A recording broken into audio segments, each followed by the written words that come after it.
Hello friends, very good morning. स्वागत है आप सभी का हमारे अपने चैनल ऑनलाइन स्टडी पॉइंट में। और आज है 11 अगस्त। आज हम देखेंगे 11 अगस्त के महत्वपूर्ण प्रश्नों को। दोस्तों, अगर आपने अभी तक हमारे चैनल को सब्सक्राइब नहीं किया है तो फटाफट सब्सक्राइब कर लीजिए और साथ ही बेल आइकन ज़रूर दबा लीजिए ताकि हमारे वीडियोज़ की नोटिफिकेशन आपको मिलती रहें। चलिए शुरू करते हैं आज के महत्वपूर्ण करंट अफेयर्स प्रश्नों को। आज का पहला सवाल है, हाल ही में एसबीआई लाइफ के एमडी और सीईओ के रूप में किसे नियुक्त किया गया है? इसका सही जवाब है ऑप्शन सी, अमित झिंगरन। ये हैं अमित झिंगरन, जैसा कि आप पिक्चर में देख रहे हैं। भारतीय जीवन बीमा नियामक और विकास प्राधिकरण यानी आईआरडीए ने अमित झिंगरन को नियुक्त करने की घोषणा कर दी है, जो SBI life insurance company limited के नए प्रबंध निदेशक और मुख्य कार्यकारी अधिकारी के रूप में कार्य करेंगे। SBI life insurance company limited एक प्रमुख और प्रतिष्ठित बीमा कंपनी है जो भारत में कार्य करती है। तो इसका सही जवाब है अमित झिंगरन। जान लेते हैं आईआरडीए के बारे में। इसका फुल फॉर्म होता है दोस्तों insurance regulatory and development authority. इसकी स्थापना हुई थी 1999 में। इसका मुख्यालय है हैदराबाद में। इसके चेयरपर्सन हैं देवाशीष पांडा। बात करें एसबीआई यानी स्टेट बैंक ऑफ इंडिया की, तो एसबीआई की स्थापना हुई थी 1 जुलाई 1955 को। इसका मुख्यालय कहाँ है? तो यह है मुंबई, महाराष्ट्र में। और इसके चेयरमैन हैं वर्तमान में दिनेश कुमार खारा। तो याद रखिएगा। आइए देख लेते हैं 2023 में की गई कुछ अन्य प्रमुख नियुक्तियों को। Steel authority of India limited यानी सेल के निदेशक कौन है? अमरेंदु प्रकाश हैं। भारत हैवी इलेक्ट्रिकल्स लिमिटेड यानी भेल के निदेशक कौन है? तो यह नलिन सिंघल हैं। नेशनल एल्यूमिनियम कंपनी लिमिटेड के निदेशक कौन है? यानी नाल्को के निदेशक कौन है? तो यह श्रीधर पात्रा हैं। ऑयल इंडिया लिमिटेड के निदेशक कौन है? तो यह रंजीत रथ हैं। ठीक है, रंजीत रथ हैं। चलिए आगे देख लेते हैं। अगला सवाल है, किस राज्य यूटी के राजौरी चिकरी वुडक्राफ्ट को जीआई टैग प्रदान किया गया है? तो इसका सही जवाब है ऑप्शन ए, जम्मू कश्मीर। दोस्तों, जम्मू में एक जगह है राजौरी जहाँ पे वुडक्राफ्ट का बहुत ही ज़्यादा प्रोडक्शन किया जाता है। वहाँ पे लकड़ियों से कुछ क्राफ्ट्स बनाए जाते हैं, जो यूज़ के सामान होते हैं उनको बनाया जाता है। ठीक है, और इसे ही हाल ही में जीआई टैग प्रदान कर दिया गया है। इसके साथ ही साथ मुश्क बुद्धी राइस को भी, जो अनंतनाग से बिलोंग करता है, जो अनंतनाग में उत्पादन किया जाता है, उसे भी जीआई टैग प्रदान किया गया है। केंद्र शासित प्रदेश जम्मू और कश्मीर के राजौरी चिकरी वुडक्राफ्ट को भौगोलिक संकेत प्रदान कर दिया गया है। इसके साथ ही राज्य के अनंतनाग जिले के मुश्क बुद्धी किस्म के चावल को भी जीआई टैग दिया गया। जीआई टैग भारत में भौगोलिक संकेतों का संक्षिप्त रूप होता है और यह प्राकृतिक या मानव निर्मित दोनों तरह के उत्पादों को प्रदान किया जाता है। इसके बारे में मैंने आपको पहले भी बताया था कि जीआई टैग क्या होता है। जीआई टैग उन वस्तुओं या उत्पादनों को दिया जाता है जो एक विशेष क्षेत्र में पाए जाते हैं या उत्पादित किए जाते हैं। यह कृत्रिम और प्राकृतिक दोनों रूपों में हो सकते हैं। ठीक है, तो याद रखिएगा जीआई टैग क्या होता है और किसे राजौरी चिकरी वुडक्राफ्ट कहाँ से बिलोंग करता है? तो यह जम्मू और कश्मीर से बिलोंग करता है। जान लेते हैं जम्मू और कश्मीर के बारे में। इसकी राजधानी है जम्मू ग्रीष्मकालीन में, और श्रीनगर है विंटर की राजधानी। केंद्र शासित प्रदेश कब बना है? यह 31 अक्टूबर 2019 को एक केंद्र शासित प्रदेश के रूप में गठित किया गया। यहाँ के उपराज्यपाल हैं मनोज सिन्हा। यहाँ से लोकसभा सीट कितनी है? तो 5 है। बात कर रहे हैं जीआई टैग की, तो जीआई टैग 1999 के तहत, जो सितंबर 2003 से लागू हुआ था, उसके अंतर्गत प्रदान किया जाता है। यह 10 वर्ष के लिए वैलिड होता है। 2004-05 में सबसे पहला जो प्रोडक्ट था जिसे जीआई टैग दिया गया था, उसे वह क्या था? तो वह असम की टी थी। जैसा कि दार्जिलिंग में हम लोग जानते हैं कि असम के दार्जिलिंग की टी बहुत ही ज़्यादा फेमस है, तो यह पहला भारतीय ऐसा उत्पाद है जिसे जीआई टैग दिया गया था। बात कर लेते हैं कुछ नवीनतम जीआई टैग की। सुंदरजा आम कहाँ का है? रीवा मध्य प्रदेश का है, इसे जीआई टैग दिया गया है। चावल नगरी दुबराज कहाँ की है? तो यह धमतरी छत्तीसगढ़ की है, इसे जीआई टैग प्रदान किया गया है। गजक मुरैना मध्य प्रदेश से बिलोंग करता है और इसे भी जीआई टैग प्रदान किया गया है। तो ये आप याद रखिएगा, जीआई टैग पर भी प्रश्नों काफ़ी ज़्यादा बनने लगे हैं एग्जाम्स में। नेक्स्ट है इंटरनेट रेजिलियंस इंडेक्स में भारत की रैंक क्या है? तो इसका सही जवाब है ऑप्शन डी 6। बेहतर इंटरनेट कनेक्टिविटी के मामले में भारत ने पाकिस्तान को पीछे छोड़कर सुरक्षा के मामले में भारत का स्थान औसत से बेहतर बना लिया है। हालांकि भारत पड़ोसी देशों भूटान, बांग्लादेश और नेपाल से भारत अभी भी पीछे है। वैश्विक लाभकारी संगठन इंटरनेट सोसाइटी द्वारा जारी रिपोर्ट में यह जानकारी दी गई और इंटरनेट की मजबूती के मामले में दक्षिण एशिया में भारत 43% के कुल स्कोर के साथ छठे स्थान पर स्थित है। तो इसका सही जवाब है छठा स्थान पे ऑप्शन डी। देख लेते हैं इंटरनेट रेजिलियंस इंडेक्स में शीर्ष 5 देशों को पहली रैंकिंग किसकी आई है? वह आई है भूटान की 8% के साथ। सेकंड है बांग्लादेश की 51% के साथ। थर्ड है मालदीव्स की 50% के साथ। फोर्थ है श्रीलंका की 47% के साथ और फिफ्थ है नेपाल की 43% के साथ। ठीक है दोस्तों, 15 अगस्त के लिए हमने आपके लिए एक बहुत ही अच्छी क्लासेस यानी जीके जीएस मैराथन रखी है, जो 15 अगस्त को शाम 7 बजे से लाइव उदित सर के द्वारा पढ़ाई जाएगी, जिसमें लगभग टॉप 1000 प्रश्नों का संग्रह किया गया है। ठीक है, जो आपके एग्जाम्स के लिए बहुत ही ज़्यादा महत्वपूर्ण है और यह पूरी संभावना है कि उन्हीं 1000 प्रश्नों में से आपके एग्जाम्स में क्वेश्चंस फंस जाएं। तो दोस्तों, इस लाइव क्लासेस को आप ज़रूर ज्वाइन करें और ज़्यादा से ज़्यादा अपने फ्रेंड्स को भी इस बारे में बताएं, ताकि वो भी 15 अगस्त के दिन आने वाली इस वीडियो से अपने पूरी तैयारी को एक बार फिर से रिवीजन कर पाएँ। ठीक है, तो आप ज़्यादा से ज़्यादा जुड़िए और 15 अगस्त के दिन इस वीडियो का लुत्फ़ उठाइए। नेक्स्ट है, हाल ही में किस राज्य ने इंदिरा गांधी मुफ्त स्मार्टफोन योजना 2023 शुरू की है? इसका सही जवाब है दोस्तों ऑप्शन डी राजस्थान। राजस्थान के मुख्यमंत्री अशोक गहलोत ने इंदिरा गांधी मुफ्त स्मार्टफोन योजना 2023 शुरू की है। यह कार्यक्रम राज्य में महिलाओं को मुफ्त मोबाइल फ़ोन, इंटरनेट और वॉइस कॉल सेवाएं प्रदान करेगा। स्मार्टफोन का वितरण 10 अगस्त से 30 अगस्त 2023 तक किया जाएगा, जिसमें विधवाओं और तलाकशुदा महिलाओं को प्राथमिकता दी जाएगी। ठीक है दोस्तों, तो इसके अंतर्गत लगभग 1.3 करोड़ फ़ोन का वितरण किया जाना है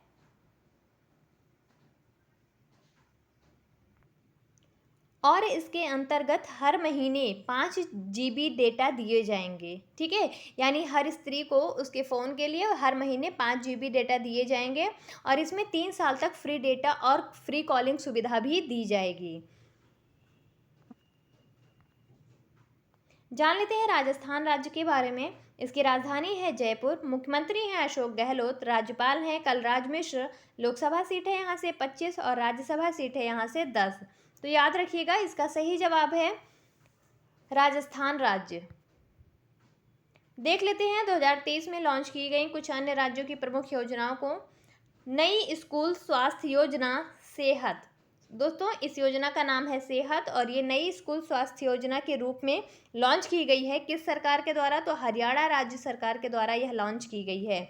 इसके अंतर्गत आने वाले शैक्षणिक सत्र से साल में 2 बार 25 लाख स्कूली बच्चों के स्वास्थ्य की जांच की जाएगी और इस जांच के द्वारा एकत्रित किए गए डाटा को ई उपचार पोर्टल से जोड़ा जाएगा, जिससे किसी भी स्थान पर बच्चे का डिजिटल स्वास्थ्य रिकॉर्ड उपलब्ध होगा और उनका इलाज किया जा सकेगा। और यह जो सेहत योजना है दोस्तों, तो यह किसका पार्ट है? तो यह आयुष्मान भारत कार्यक्रम का ही एक भाग है। ठीक है, नेक्स्ट है छाता नामक, दोस्तों ये छाता है अम्ब्रेला वाला, ठीक है, नामक वर्षा जल संचयन योजना कहाँ लॉन्च की गई है? तो यह उड़ीसा में लॉन्च की गई है।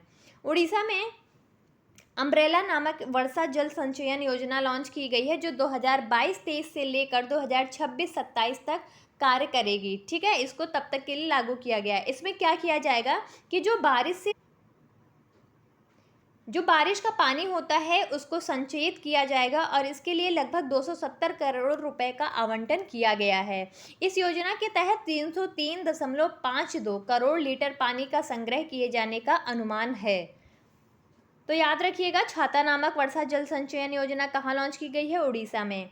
पुधुमाई पेन योजना कहाँ लॉन्च की गई है? तो यह तमिलनाडु में लॉन्च की गई है। दोस्तों ये थोड़ा सा प्रिंटिंग मिस्टेक है, आप सुधार कर लीजिएगा, तमिलनाडु है, ठीक है। तमिलनाडु में पुधुमाई पेन योजना की शुरुआत की गई है और यह योजना हायर एजुकेशन में लड़कियों के नामांकन अनुपात को बढ़ाने के लिए शुरू की गई है। इसके द्वारा उन्हें 1,000 रुपये प्रति माह के हिसाब से वित्तीय सहायता प्रदान की जाएगी, ताकि वे अपने यूजी डिप्लोमा कोर्सेज या आईटीआई या अन्य पाठ्यक्रम कोर्सेज को पूरा कर पाएँ और उनकी पढ़ाई में कोई भी वित्तीय बाधा उत्पन्न ना हो। यह राशि कैसे दी जाएगी? तो उन्हें सीधे बैंक के खाते में ट्रांसफ़र कर दी जाएगी। नेक्स्ट है ई अधिगम योजना। यह किसके द्वारा लॉन्च की गई है? तो यह हरियाणा सरकार के द्वारा लॉन्च की गई है। इसके बारे में मैंने आपको पहले भी बताया था कि ई अधिगम योजना बच्चों को तकनीकी शिक्षाओं के मामले में उन्हें और भी सुविधाओं से लैस किए जाने के लिए प्रमोट करेगा, ठीक है। यानी उनको टैबलेट के माध्यम से और ज़्यादा सुविधाओं से लैस किया जाएगा, ताकि वह अपनी पढ़ाई को कंटिन्यू कर सकें और अधिक से अधिक नई चीज़ों को सीखने का अवसर उन्हें प्राप्त हो सके। दोस्तों करंट अफेयर्स की अर्धवार्षिक पीडीएफ प्रिंट हो चुकी है और आप लोगों के समक्ष उपस्थित भी है। इसमें हर करंट अफेयर के टॉपिक्स को टॉपिक वाइज ही डिस्कस किया गया है और इसमें लगभग 700 से ज़्यादा एमसीक्यू को भी संकलित किया गया है। दोस्तों हिंदी माध्यम में अगर हम देखें तो सोर्सेज बहुत ही कम अवेलेबल होते हैं, चाहे वो करंट अफेयर्स के हों, चाहे वो अदर स्टडीज़ मटेरियल हों या आपके एकेडमिक्स कोर्स की मटेरियल हों, ठीक है। तो हिंदी माध्यम वाले बच्चों को बहुत ही ज़्यादा दिक्कतों का सामना करना पड़ता है, क्योंकि उन्हें मटेरियल नहीं मिलते हैं। और इसी को ध्यान में रखते हुए उदित सर ने काफ़ी ज़्यादा मेहनत करके 6 महीने के करंट अफेयर्स को टॉपिक वाइज डिवाइड करके उसमें एमसीक्यूज़ को भी शामिल किया है, ताकि आपको किसी और किताब का सहारा ना लेना पड़े, ठीक है। तो आप इस पीडीएफ के जरिए अपने कोर्सेज को पूरा रिवीजन कर सकते हैं, करंट अफेयर्स को कवर कर सकते हैं और एमसीक्यू के माध्यम से आप यह भी जांच कर सकते हैं कि आपके करंट अफेयर्स में कितना सुधार है, आपने कितना ज़्यादा कवर कर लिया है। तो दोस्तों इस पीडीएफ को आप प्राप्त करने के लिए नीचे डिस्क्रिप्शन में दिए गए लिंक पर क्लिक कर सकते हैं और वहाँ से मात्र 59 रुपये का भुगतान करके आप इस पीडीएफ को प्राप्त कर सकते हैं, ठीक है दोस्तों। तो इस पीडीएफ को आप ज़रूर ज़्यादा से ज़्यादा खरीदिए, ताकि आपके एग्ज़ाम में कोई भी कमी ना रह जाए। नेक्स्ट है, हाल ही में कौन सा जिला जल जीवन सर्वेक्षण यानी JJS 2023 के तहत सबसे अधिक अच्छा प्रदर्शन करने वाला जिला बन गया है? तो इसका सही जवाब है दोस्तों ऑप्शन सी, श्रीनगर। श्रीनगर जिला जल जीवन सर्वेक्षण यानी JJS 2023 के तहत सबसे अधिक अच्छा प्रदर्शन करने वाला जिला बन गया है, जिसने पूरे भारत में 114 हर घर जल प्रमाणित गांवों को पीछे छोड़ दिया है। यह मान्यता जल जीवन मिशन JJM के सफल कार्यान्वयन के लिए श्रीनगर की प्रतिबद्धता को मजबूत करती है, जो एक दूरदर्शी पहल है और जिसका उद्देश्य स्वच्छ और सुरक्षित पेयजल तक सार्वभौमिक पहुंच सुनिश्चित करना है। श्रीनगर में JJM बोर्ड के अध्यक्ष कौन है? तो यह मोहम्मद एजाज असद हैं। नेक्स्ट देख लेते हैं, हाल ही में विश्व शेर दिवस कब मनाया गया, यानी वर्ल्ड लॉयन डे कब मनाया गया दोस्तों? तो इसका सही जवाब है ऑप्शन डी, 10 अगस्त को। शेरों के महत्व को उजागर करने और उनके संरक्षण के लिए समर्थन जुटाने के लिए हर साल 10 अगस्त को विश्व शेर दिवस के रूप में मनाया जाता है। इसकी स्थापना कब की गई थी? तो पहली बार इसकी स्थापना 2013 में बिग कैट रेस्क्यू द्वारा की गई थी, जो शेरों को समर्पित विश्व का सबसे बड़ा मान्यता प्राप्त अभ्यारण्य है और इसकी सह स्थापना डेरेक और बेवरली जॉबर्ट ने की थी। दोस्तों 2009 में जॉबर्ट्स ने नेशनल जियोग्राफिक से संपर्क किया था और बिग कैट इनिशिएटिव का गठन किया था। तो इसका सही जवाब है 10 अगस्त वर्ल्ड लॉयन डे के रूप में मनाया जाता है। देख लेते हैं अगस्त माह के कुछ अन्य प्रमुख दिवसों को। 2 अगस्त को मनाया जाता है राष्ट्रीय मित्रता दिवस। 3 अगस्त को मनाया जाता है नाइजर का स्वतंत्रता दिवस। 9 अगस्त को मनाया जाता है विश्व के स्वदेशी लोगों का अंतर्राष्ट्रीय दिवस या अंतर्राष्ट्रीय जनजाति। 12 अगस्त को मनाया जाता है अंतर्राष्ट्रीय युवा दिवस। नेक्स्ट है, हाल ही में किस राज्य ने मो जंगल जामी योजना शुरू की है? इसका सही जवाब है ऑप्शन डी, उड़ीसा। उड़ीसा ने मो जंगल जामी योजना को लॉन्च किया है। इसके द्वारा राज्य के वनवासियों और आदिवासियों को बुनियादी अधिकार प्राप्त हो सकते हैं। इसके माध्यम से वन समुदायों के बीच दूरियों को कम करने का प्रयास किया जाएगा। ठीक है, और मो जंगल जामी योजना का हिंदी में मतलब क्या होता है, तो मेरी वन भूमि योजना होता है। ठीक है दोस्तों, और इस योजना का उद्देश्य क्या है, तो स्वदेशी लोगों के ज्ञान की रक्षा करना, यानी जो आदिवासी लोग होते हैं, वनवासी होते हैं दोस्तों, उनका अपना एक कल्चर होता है, उनका अपना एक रहन सहन होता है, तो वो अपने कल्चर को नहीं छोड़ना चाहते हैं। तो हम उनके कल्चर को उनसे दूर करने के बजाय, उनकी कमियों को दूर करने के बजाय हम उनके कल्चर को प्रोटेक्शन प्रदान करते हैं, ताकि वो अपने कल्चर को निभाते हुए भी समाज की मुख्य धारा में आ सकें। उड़ीसा में लगभग 4000 से अधिक ग्राम सभाओं को सामूहिक अधिकार दिए जाएंगे। तो दोस्तों इसका सही जवाब है उड़ीसा। ठीक है, मो जंगल जामी योजना कहाँ लॉन्च की गई है, तो उड़ीसा में लॉन्च की गई है। जान लेते हैं उड़ीसा राज्य के बारे में। इसकी राजधानी है भुवनेश्वर, मुख्यमंत्री हैं नवीन पटनायक, राज्यपाल हैं गणेशी लाल, लोकसभा सीट है यहाँ से 21, राज्यसभा सीट है 10। अगला सवाल है, किस बैंक ने हाल ही में eco friendly debit card launch किया है, तो इसका सही जवाब है दोस्तों option C, Airtel Payments Bank. Airtel Payments Bank बचत बैंक खाते वाले अपने नए और मौजूदा ग्राहकों के लिए eco friendly debit card launch करने वाला पहला भारतीय बैंक बन गया है। यह डेबिट कार्ड आरपीवीसी मटेरियल से बना हुआ है, जो एक प्रमाणित इको फ्रेंडली मटेरियल है। Airtel Payments bank classic variant में 2 कार्ड लॉन्च किया है, जिसमें पर्सनलाइज्ड क्लासिक कार्ड और इंस्टा क्लासिक कार्ड भी शामिल हैं। तो इसका सही जवाब है एयरटेल पेमेंट्स बैंक। नेक्स्ट है, भारतीय रिजर्व बैंक ने रेपो रेट को किस दर पर बरकरार रखा है, इसका सही जवाब है ऑप्शन बी, 6.5। दोस्तों जब हम रेपो रेट या रिवर्स रेपो रेट की बात करते हैं, तो ये 2 टर्मिनोलॉजी आती हैं जो बैंकिंग से ज़्यादा रिलेटेड हैं। ठीक है, रिवर्स रेपो रेट और रेपो रेट क्या होता है, इसके बारे में मैं आपको बता दूं। रेपो रेट वह ब्याज दर होती है जिस पर कॉमर्शियल बैंक को आरबीआई पैसा उधार देते हैं। ठीक है, यानी जो कॉमर्शियल बैंक होते हैं, जब वो आरबीआई से पैसा उधार लेते हैं, तो उन्हें एक निश्चित ब्याज दर बताई जाती है कि आपको इस ब्याज दर पर हम ऋण दे रहे हैं। वहीं दूसरी तरफ रिवर्स रेपो दर की अगर हम बात करें, तो यह वह ब्याज दर होती है जिस पर भारतीय कॉमर्शियल बैंक आरबीआई को पैसा उधार देते हैं, और इसीलिए हम इसको कहते हैं रिवर्स रेपो रेट, यानी जो वह रेपो रेट जो उल्टा आरबीआई पर ही लग जाती है। ठीक है दोस्तों, आपको डिफरेंस समझ में आ रहा होगा। अब मैं आशा करती हूँ कि आपको रेपो रेट और रिवर्स रेपो रेट का क्लियर डिफरेंस पता चल रहा होगा। ठीक है, तो ये 2 चीज़ें होती हैं। भारतीय रिजर्व बैंक की मौद्रिक नीति समिति ने नीतिगत रेपो दर को 6.5 पर अपरिवर्तित रखा है। यह लगातार तीसरी बार है जब एमपीसी यानी मॉनेटरी पॉलिसी कमिटी ने रेपो रेट को अपरिवर्तित रखा है। इससे पहले जून 2023 में हुई बैठक में भी इसमें कोई बदलाव नहीं किया गया था। मौद्रिक नीति समिति यानी एमपीसी केंद्र सरकार द्वारा स्थापित और आरबीआई के नेतृत्व वाली एक समिति है। ठीक है दोस्तों, तो याद रखिएगा कि रिवर्स और रेपो रेट क्या होता है और रेपो रेट क्या होता है, और रेपो रेट को 6.5 पर अपरिवर्तित रखा गया है। बात कर लेते हैं आरबीआई की। इसकी स्थापना हुई थी 1 अप्रैल 1935 को। गवर्नर है शक्तिकांत दास, मुख्यालय है इसका मुंबई महाराष्ट्र में। आज का हमारा आखिरी सवाल है, भारतीय बैडमिंटन संघ के गुवाहाटी राष्ट्रीय उत्कृष्टता केंद्र में एकल मुख्य कोच के रूप में किसे नियुक्त किया गया है, तो इसका सही जवाब है ऑप्शन बी, मूल्यो हांडोयो। गुवाहाटी में भारतीय बैडमिंटन संघ यानी बैडमिंटन एसोसिएशन ऑफ इंडिया के नए राष्ट्रीय उत्कृष्टता केंद्र में कुछ कोचों को नियुक्त किया गया है। इंडोनेशिया के मूल्यो हांडोयो को एकल मुख्य कोच के रूप में नामित किया गया है, जबकि पूर्व ऑल इंग्लैंड चैंपियन रूस के इवान सोजोनोव को युगल कोच के रूप में नामित किया गया है। जबकि पीवी सिंधु के पूर्व कोच पार्क ताए सांग को तीसरे विदेशी कोच के रूप में नियुक्त किया गया है। तो दोस्तों इसका सही जवाब है मूल्यो हांडोयो। आइए देख लेते हैं फटाफट 10 अगस्त के ऑलराउंडर रिवीजन को।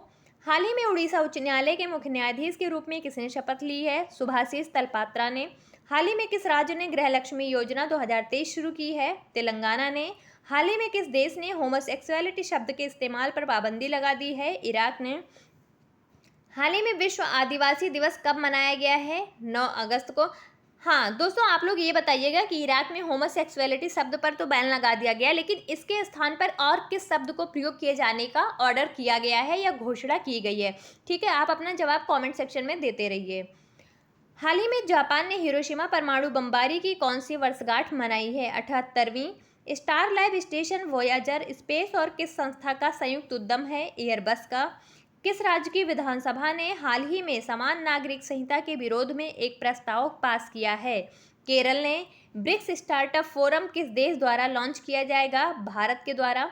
T20 इंटरनेशनल क्रिकेट में 100 छक्के पूरे करने वाले संयुक्त रूप से दूसरे सबसे तेज बल्लेबाज कौन बन गए हैं? सूर्य कुमार यादव। देश के शहीद वीर जवानों के सम्मान में कौन सा राष्ट्रव्यापी अभियान शुरू किया गया है? मेरी माटी मेरा देश अभियान। तो दोस्तों, ये थे हमारे 10 अगस्त के ऑलराउंडर रिवीजन। अब देख लेते हैं आज का प्रश्न। हाल ही में उड़ीसा उच्च न्यायालय के मुख्य न्यायाधीश के रूप में किसने शपथ ली है? दोस्तों, ऑप्शन दिए गए हैं और आप अपना सही जवाब कमेंट सेक्शन में देते रहिए। और अगर आपको हमारी वीडियोस अच्छी लगती हैं या आपको थोड़ी भी हमारी वीडियोस से सहायता मिलती है तो प्लीज़ ज़्यादा से ज़्यादा लाइक करें, शेयर करें और हमारे चैनल को सब्सक्राइब करें। और अपने दोस्तों के साथ ज़्यादा से ज़्यादा शेयर करिए मित्रों, ताकि हमारे वीडियोस की बनाने की मोटिवेशन भी बनी रहे और आपके दोस्तों की सहायता भी हो जाए, ताकि वो भी अपनी पढ़ाई को अच्छे से कर पाएँ। ठीक है, तो आज के लिए बस इतना ही। आप सभी का दिन शुभ हो। आप सभी का बहुत बहुत धन्यवाद।